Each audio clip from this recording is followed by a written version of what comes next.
பாருங்க, விஜய்க்கு வாயில வச்சு ஊதுற சின்னம் கிடைச்சிருக்கு. விசில் சின்னம் கிடைச்சிருக்கு. இந்த விசில் சின்னம் சின்ன குழந்தையிலேருந்து பெரியவங்க வரைக்கும் தெரியும். வச்சு ஊதியிருப்பாங்க எல்லாருமே. அதனால சின்ன குழந்தையிலேருந்து இது வரைக்கும் எல்லாருமே அதை விசிலை யூஸ் பண்ணியிருப்பாங்க. அதனால விசில் வந்து மக்களுக்கு சொன்ன உடனே புரியும். ஆனால் பார்த்தீங்கன்னா, இந்த பெரிய சைஸில் நீங்கள் விசில் கொண்டு போனால் அது என்னமோ ஒரு ரோட் ரோலர் மாதிரி இருக்குது. அது வயசானவங்களுக்கெல்லாம் அதை பார்த்தா என்னென்னே புரியுமா தெரியல. சின்னதாக கொண்டு போனால் கண்ணுக்கு தெரியாது. சின்னதாக எடுத்து காமிச்சிங்கன்னா கண்ணுக்கு தெரியாது. பெரிய ஒரு விசில் செஞ்சு கொண்டு போனீங்கன்னா அது என்னமோ ரோட் ரோலர் மாதிரி தெரியும்.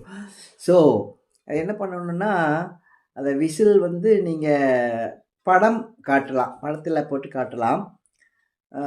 இது வந்து வந்து நீங்கள் விசில் காட்டணுமே தவிர போய் வயசானவங்ககிட்ட குழந்தைங்கிட்ட பக்கத்து வீட்டுக்குள்ள இந்த மாதிரி எல்லாம் ஊதிட்டு இருந்தீங்கன்னா அவங்களுக்கு எரிச்சல் ஆயிடும்.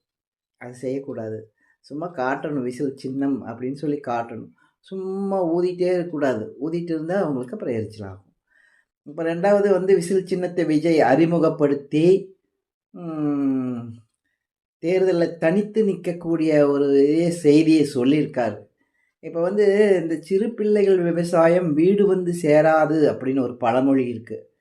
இப்போ இந்த 18 வயசுலேருந்து ஒரு 25 வயசுக்குள்ளே இருக்கிற ஒரு இளைஞர்களை நம்பி, அதுவும் ஒரே விசில் அடித்தா விசில் பண்ணிட்டு இருக்கிற மாதிரி இருக்கிற பசங்களுடைய அந்த ஆர்ப்பாட்டத்தை நம்பி, அந்த கூட்டத்தை நம்பி கட்சி ஆரம்பிச்சிருக்காரு. அதனால் எந்த அனுபவம் உங்களுக்கும் அதிகாரத்தில் ஆட்சியில் எந்த அனுபவம் கிடையாது. அந்த குழந்தைங்களுக்கும் அந்த பசங்களுக்கும் எந்த விதமான அனுபவம் இருக்காது. அதனால் இது முதல் முறையாக இருக்கிறதுனால ரொம்ப கேர்ஃபுல்லாக நல்ல பேர் எடுக்கிறது ரொம்ப கடினம். அதை வந்து விஜய் பார்த்துக்கணும்.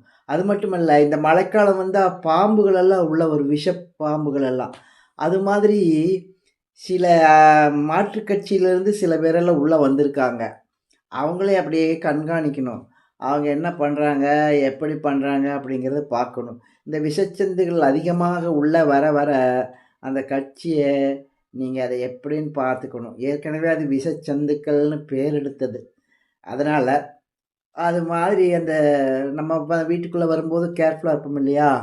அந்த மாதிரி அந்த கட்சியில் சில பேர் மாற்றுக் கட்சியிலேருந்து வரும்போது அதை வந்து கேர்ஃபுல்லாக விஜய் கண்காணிக்கணும். இல்லைன்னா அந்த கட்சியவே அதுங்கெல்லாம் என்ன க்ளோஸ் பண்ணுற மாதிரி ஆயிடும்.